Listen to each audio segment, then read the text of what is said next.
Olá pessoal, sejam bem-vindos a mais um vídeo aqui do Super Acadêmico e hoje vamos continuar com nossa playlist aqui, o discurso filosófico da modernidade do Jürgen Habermas. Estamos chegando aqui no episódio 5. 5? Episódio 5. Essa playlist vai ser demorada. Estamos ainda no capítulo 1 aqui, que é o que fala sobre o tempo. Deixa eu ler o título aqui, se você está chegando agora. O título é A Consciência de Tempo da Modernidade e Sua Necessidade de Autocertificação. Certo? Então vamos continuar aqui. Antes, é claro, não esqueça de se inscrever no canal, dar like no vídeo, comentar, compartilhar. Você pode também ser membro do canal, só clicar em Seja Membro. Você pode dar o Valeu, que é o like especial aí. Você pode ser um apoiador do canal através do Apoia-se e você pode dar uma olhada no meu novo livro, Na Verdade 3. Tudo aí na descrição do vídeo, é só clicar aí nos links que estão aí, certo? Então vamos lá, terminamos o último vídeo falando sobre a questão da trivialidade em relação ao tempo, né, a fugacidade do tempo e a pretensão da arte, né, a arte moderna, mas qualquer arte, mas a arte de imortalidade ou de eternidade. A obra de arte moderna encontra-se sob o signo da união do autêntico com o efêmero. Bom, autêntico é bem do vocabulário do Heidegger, que ele vai citar, já citou, mas vai citar mais. Então, autêntico com o efêmero, então não tem que ser verdadeiro, mas é efêmero pela própria natureza da modernidade, certo? A afinidade da arte com a moda. Eu já falei disso no último vídeo, se você não viu, dá uma olhada aí na playlist, o vídeo 4, episódio 4. Então, uma afinidade muito grande entre a arte moderna e a moda. O dandy combina o ócio e o modo com o prazer de provocar espanto, sem nunca ele mesmo ficar espantado. Dandy. Esse refere ao papel do dandy. O que é dandy mesmo? Dandy. Eu vi que ele falou aqui em algum lugar. Mas é alguma coisa relacionada ao artista. Ele combina o ócio e o modo com o prazer de provocar o espanto, sem nunca ele mesmo se espantar. Bom, especialista em prazer fugaz do momento, do qual aflora o novo. Bom, é bem desse ethos da modernidade, essa coisa, né, do prazer rápido, né, que causa espanto, né, por ser novidade, mas depois ele deixa de ser relevante. Bom, não sei se é relevante, né? Talvez historicamente seja relevante, mas deixa de chamar a atenção. O problema paradoxal de como obter critérios próprios, valendo-se da contingência de uma modernidade que se tornou eminentemente transitória. Bom, isso é uma coisa que ele vai falar ao longo do livro todo, que é a falta de uma normatividade da modernidade. É como se a modernidade fosse tão rápida em desenvolver sua autopercepção, autocrítica, autodestruição e reconstrução, que não consegue desenvolver maneiras de seus critérios próprios, né? De desenvolver critérios próprios para se autoavaliar. Então, o que é moderno? É aquilo que é destruído rápido. Acaba sendo isso. A moda tem um faro para o atual, onde quer que ele esteja na folhagem do antigamente. Você vê que é bem típico da moda mesmo. Aqui ele cita logo depois tanto Marx quanto Benjamin. Quer dizer, o Marx foi o primeiro, na verdade, a perceber essa coisa da fluidez da modernidade, já que a frase, né, que o Marshall Bernhard coloca no livro dele, tudo é sólido e mancha no ar, é do Marx. E o Benjamin, como de certo modo, marxista, já que era da escola de Frankfurt, ele segue essa tendência. Lembrando que o Benjamin é um dos pensadores que criticou, né, essa coisa da arte, né, da modernidade, como sendo algo que perde a aura artística em pró do produto, né, em pró daquilo que se torna produto consumível. Bom, aí essa parte aqui já está chegando no final do capítulo, né, mas ele fala aqui: o modelo baudeleriano, né, do Baudelaire, do criador de moda, focaliza antes a criatividade que opõe ao ideal estético de imitação dos modelos clássicos, o ato do pressentimento claro e evidente de tais correspondências.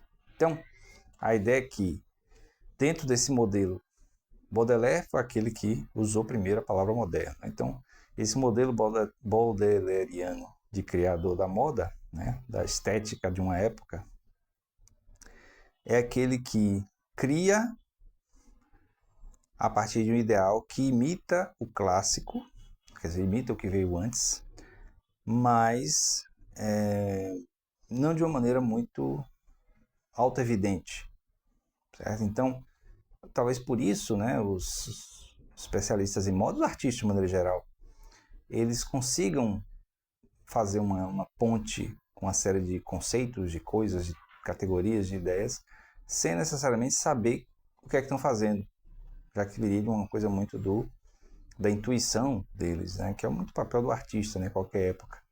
Mas na época moderna acaba sendo mais, já que é exigido da arte moderna ser essa fluidez toda o tempo todo. Aí tem uma última parte do capítulo que chama Excurso sobre as teses de filosofia da história de Benjamin. Walter Benjamin foi outro membro, né? Habermas foi segunda geração, né? A última geração da escola de Frank. Benjamin tá da primeira geração, a geração mais clássica, e é um dos que morreu mais jovem, inclusive. Como a gente já viu aqui no canal alguns outros vídeos, acho que falando sobre arte e indústria cultural, tá? Tem vários vídeos sobre indústria cultural, se você está interessado nesse assunto, tem vários vídeos sobre indústria cultural aqui, é só procurar aí nas playlists. O Walter Benjamin é aquele que criou, né, essa interpretação sobre a arte na modernidade, no mundo contemporâneo, a partir do capitalismo, com a noção da perda da aura artística. Perda da aura artística. Dê uma olhada aí, pesquise um pouco sobre isso. Bom, aí aqui começa com a dúvida, né? Não é tão fácil classificar a consciência do tempo expressa nas teses de Benjamin, pois são inconfundíveis as experiências surrealistas e os motivos da mística judaica que estabelecem uma peculiar aliança com o conceito de tempo presente. Bom, aí, mística judaica aqui é porque muitos dos pensadores da escola de Frankfurt eram judeus, daí o fato de eles terem fugido, né, da Alemanha nos anos 1930, né, com a ascensão do nazismo. Mas essa conexão da arte, né, mística judaica com o surrealismo é uma coisa meio misteriosa, né, meio enigmática. Talvez tenha a ver com o fato de o surrealismo como movimento artístico ser uma expressão bem forte desse pensamento moderno de autodestruição, autofagia, né? Tanto que uma das expressões do movimento moderno, né, modernista aqui no Brasil é justamente aquela obra não sei se é Tarsila do Amaral ou Anita Malfatti, o Ipoporu, né, que tem o negócio do antropófago, né? Então, o modelo da antropofagia, né, da destruição para a reconstrução. Então, talvez tenha alguma coisa a ver com isso. Mas aí é muito da interpretação aqui de quem lê, né? Essa coisa do surrealismo em relação ao tempo presente. Ele repete a questão do tempo presente aqui. A expectativa do novo no futuro só se cumpre por meio da reminiscência de um passado oprimido. Bom, tem a ver um pouco com essa coisa da modernidade se fugir o tempo todo da prisão do passado, né? Os elementos do passado são sempre negados ou renegados.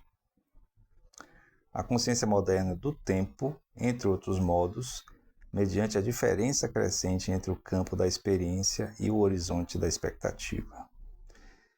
Então, você tem a experiência do presente com a expectativa do horizonte, né, do futuro, o tempo todo. Aí ele coloca, acho que a opinião dele. Não, aqui é uma citação. Segundo minha tese, amplia-se progressivamente na época moderna a diferença entre experiência e expectativa. Faz sentido, né? As pessoas o tempo todo estão com expectativas que são muito difíceis de serem alcançadas.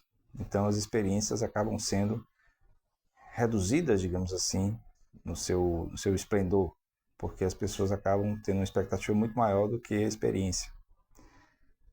E isso não só na arte, né, mas até na vida de maneira geral. Mas é o espírito da época, né? É o Zeitgeist. Deixa eu ver aqui, tem um destaque aqui para expectativas começam a se afastar cada vez mais de todas as experiências feitas até então. A específica orientação para o futuro da época moderna só se forma na medida em que a modernização social encara o campo de experiência de mundos da vida, da expressão rural artesanal, própria da velha Europa, o mobiliza e desvaloriza como diretriz que regula expectativas. O lugar dessas experiências legadas pelas gerações precedentes é ocupado então por aquela experiência do progresso que confere ao horizonte da expectativa, até aí ancorada com firmeza no passado, uma qualidade histórica nova, que sempre pode ser encoberta pela utopia. Eu coloquei aqui como interpretação desse trecho a expressão projeto eterno. É como se estivesse sempre em projeto. Daí aí a minha interpretação, novamente, conectando isso aqui do Habermas com tudo que é sólido e mancha Marshall Berman, essa coisa de estar sempre havendo essa reconstrução constante, certo? Essa destruição, essa fugacidade e reconstrução. E aí vale para os modos de nós consumirmos, o modo de viver, o modo de apreciar as coisas, certo? Então a fugacidade da indústria cultural tem muito a ver com isso, certo? Então uma coisa que é novidade, né, um novo lançamento, logo depois é suplantada por outra coisa que não deixa de ser a mesma coisa, mas tem cara de novo, e aí vai se repetindo num ciclo constante, né? Por isso que em projeto eterno. Acho que é por isso que ele colocou aqui, que até se apelando para as utopias, né? Então você apela para a utopia, né? Você encobre a realidade da expectativa não realizada com uma utopia, já que ela nunca é alcançada. Eu coloquei outros comentários aqui.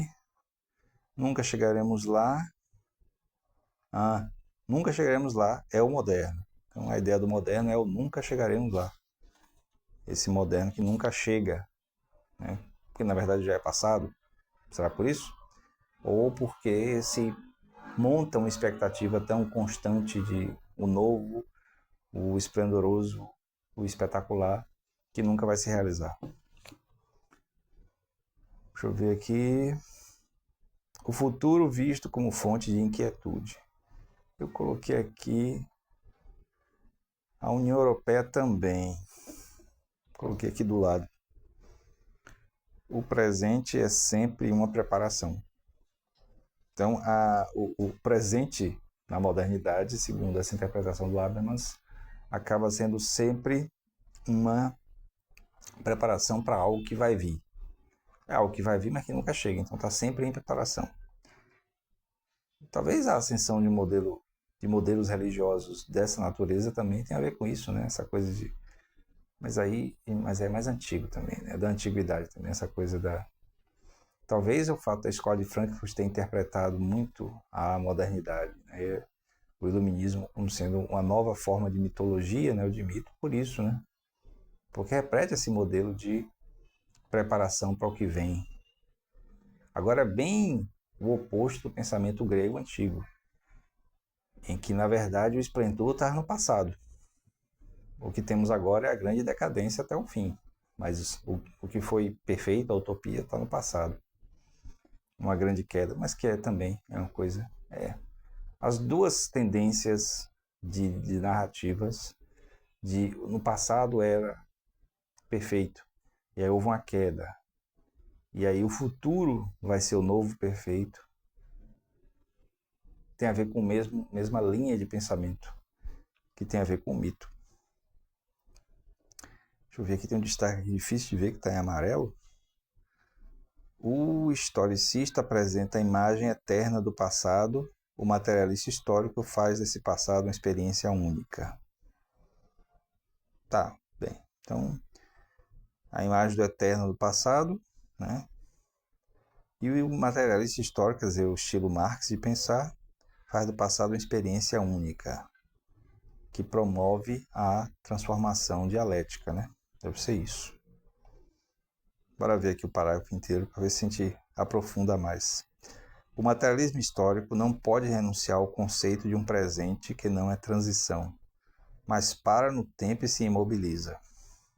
Porque esse conceito define exatamente aquele presente em que ele mesmo escreve a história. É isso mesmo.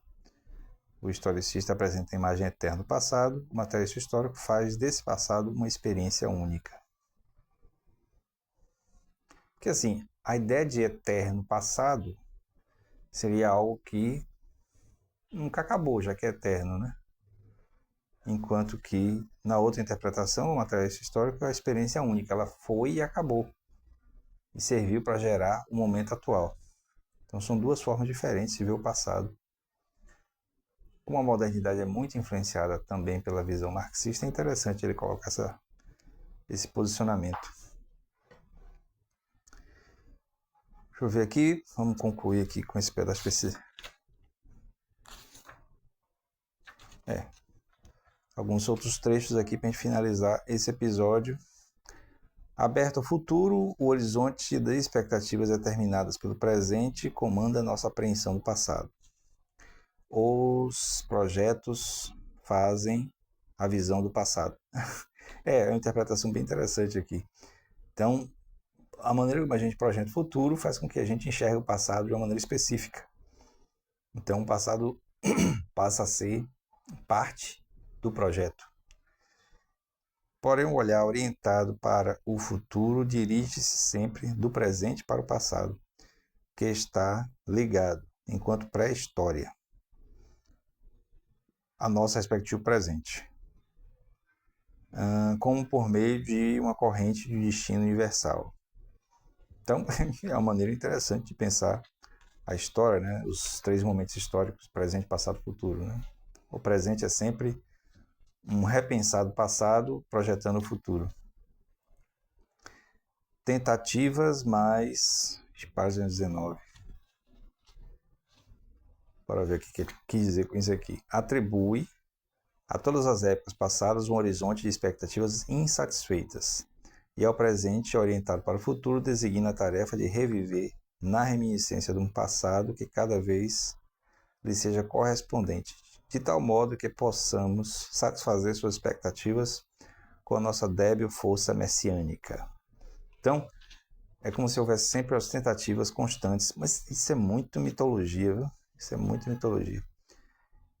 As tentativas, e aqui eu mando voltar para a página 19, do Projetos Eternos. Então, talvez sempre em eterno projeto.